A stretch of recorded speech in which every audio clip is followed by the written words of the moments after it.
Trump said the Smithsonian Museum needs to talk less about slavery.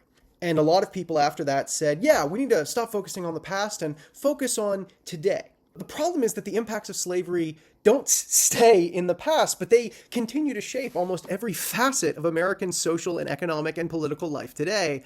When African Americans were originally freed, they entered a society where white people owned all the land, all the property, all the resources.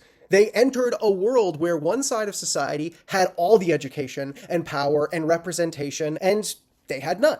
So even if you imagine that things have somehow been perfectly fair and equal ever since, which is a big if given, like Jim Crow laws and more modern, subtler versions of that, even if we imagine that things have been fair ever since slavery ended, they would still be playing catch up in a system that is pretty much rigged from the start.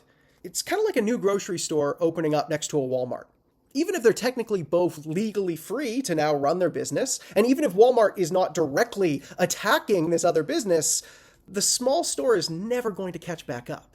Which is why in almost every category, from wealth to property to crime to education to neighborhoods to even health and beyond, Black citizens are statistically far worse off than white citizens, and even worse off than many other immigrant groups of color that don't have that same baggage of slavery. Maybe imagine it this way. Imagine there are two teams playing baseball, and one team cheats for the first half, racking up the score to 16-0. Even if suddenly they were to stop cheating in the fifth inning, who do you think is going to win that game in the end? Even if halfway through it suddenly becomes more of a meritocracy and both teams get 1 run per inning, the final score is still going to be 20-4. The one team never catches back up again.